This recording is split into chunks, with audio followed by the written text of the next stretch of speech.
Hey sweets, happy Pride Month and welcome to my channel. Now this is my first review video and I'm so excited to share it with you all. Now if you're interested in all things Drag Race, you're in the right place. If not, it's nice seeing you anyway. Now in this series I'm going to be reviewing the lip syncs from every season of Drag Race, from season 1 to season 12, including Drag Race UK, possibly All Stars if I can access it, but living in Britain that's quite difficult, but I'll give it a shot anyway.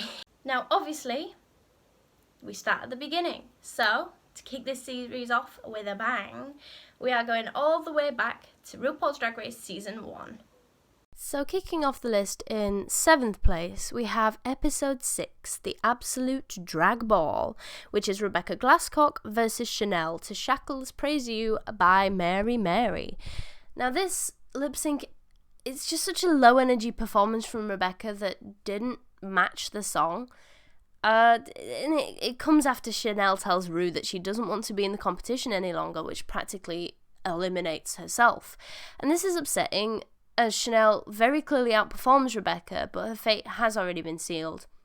And it is a shame because Chanel was such a strong contender, but the competition had got the better of her and she needed space and time and it was affecting her.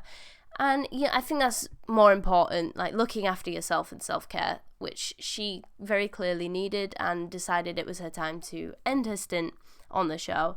But Chanel did provide us with the best part of this lip sync, when she lifts her dress and wobbles her ass in front of the judges, leaving Mo with her head in her hands. Now, it is a shame that Chanel was eliminated in this episode, but this lip sync was probably my least favourite for those reasons, more so storyline than the performance, but what you gonna do?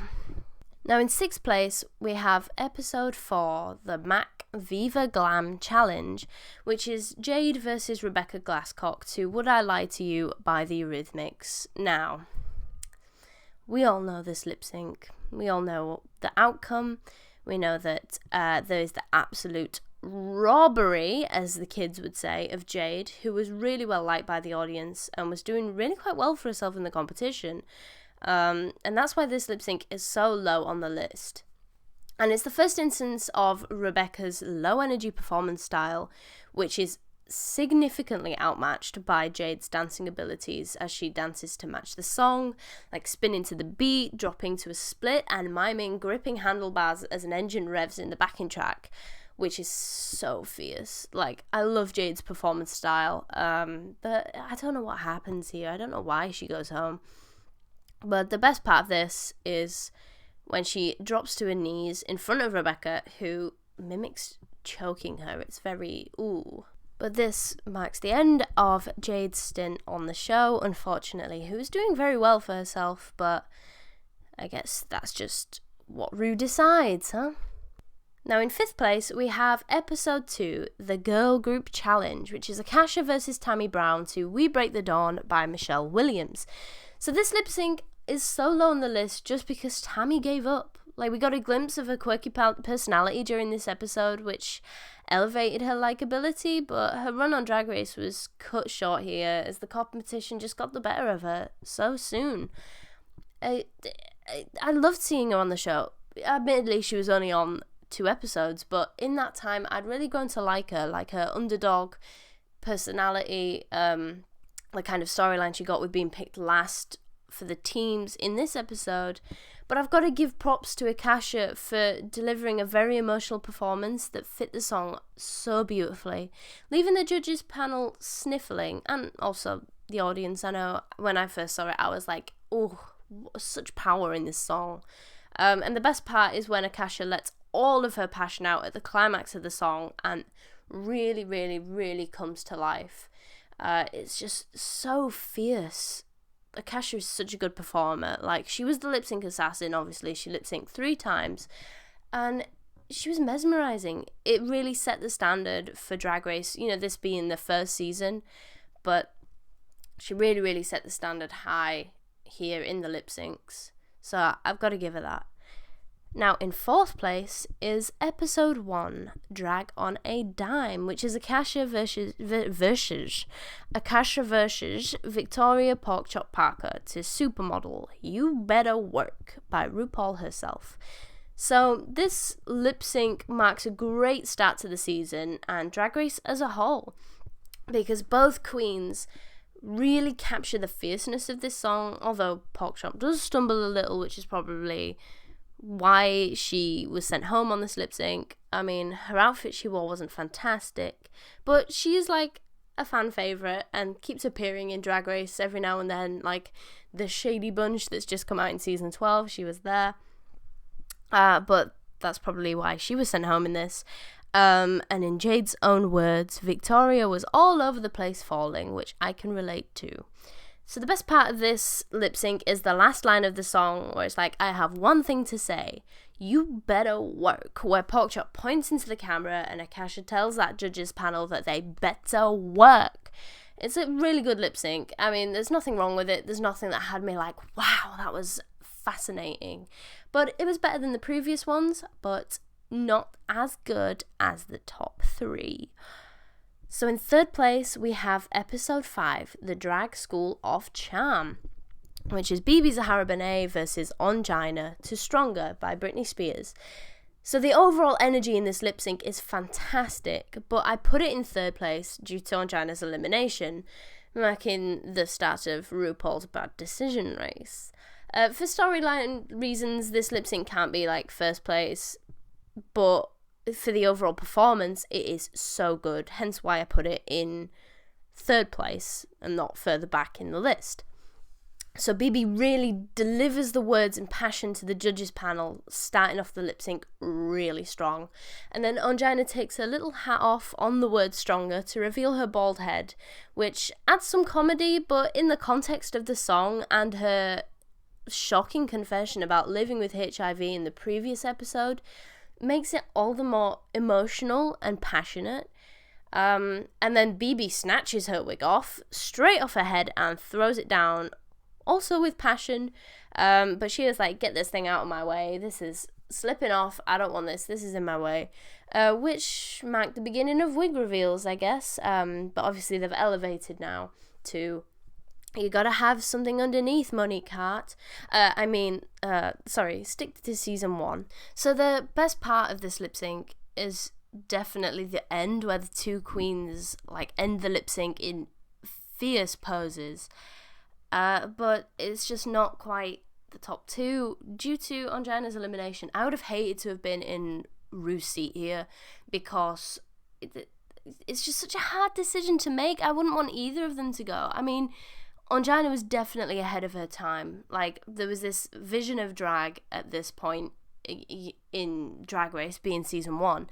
But if she were to compete possibly, like, I don't know, All Stars 5, she would be fantastic. Her drag style and her, like, trademark bald head was, like, so ahead of her time, but not quite right for season 1. I think Ru had a vision of who she wanted to win the season, and it definitely was BB. Now moving on to 2nd place, we have episode 8, the grand finale, which obviously is BB Zahara Benet versus Nina Flowers to CoverGirl, Put the Bass in Your Walk by RuPaul. This lip sync is a lot of fun. It's a great way to end the season, and the 2 queens both put up fantastic fights for the crown. This is the first time we've seen Nina Flowers lip sync, and she is so cool. She's so fierce. I love her drag style. And it's a shame she didn't win. I mean, there was obviously a lot of controversy when the winner was announced, because people thought it would be Nina, but Ru wanted someone to carry on the legacy, and BB clearly filled that role. And they both had really strong connections with each other on the stage, which always makes for a great performance. And the best part for me is probably when BB slides along the floor and under Nina's dress. It's just funny. They both, like, kind of had a laugh with each other, knowing, like, this is the very end of it. We've got to work, we've got to fight, but also let's have a bit of fun with it. And the judges seem to really respond to that as well. And for me, again, it would have been a really hard decision, But this is where we crown Bibi Zahara Benet as the first winner of RuPaul's Drag Race, but first place of this list. Now, I'm just going to take this moment before we reach the #1 spot to thank you for watching this video. If you've made it this far, it means the absolute world to me. And what would mean even more to me is if you leave a cheeky like and subscribe.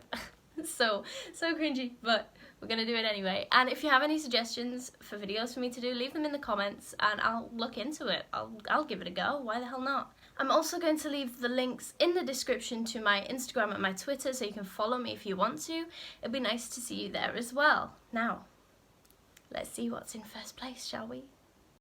Of course, is episode 3, The Queens of All Media, which is a Cashapp versus Chanel to The Greatest Love of All by Whitney Houston. Now, both queens beautifully encompass the lyrics and energy of the song, starting off incredibly strong. Like, we know Akasha is the lip sync assassin. Unfortunately, this is the episode where she does go home, but she's just, they both have such raw passion in this lip sync, and this is the first time Chanel's in the bottom. And that is why this lip sync is mostly iconic, due to the storyline reason of Chanel being on a high horse throughout the competition, showing a lot of ego, and when she jumps and her headpiece falls off, and it shows this beautiful vulnerability that we needed to see as an audience to fall in love with her even more, it gave me chills the first time I saw it. Like, this is probably the only time I got chills from a lip sync in season 1 for those reasons, and it's exactly what Chanel needed to carry on in the competition and show that she is imperfect. You know, there's no such thing as perfect, and she really needed that moment for us to be like, oh wow, we can connect with her a lot more. It's so powerful, and the song fits with Akasha as well. You know, she has this really high energy, well, not high energy, she's not like doing splits and stuff, but this kind of raw, intense passion when it comes to this lip sync.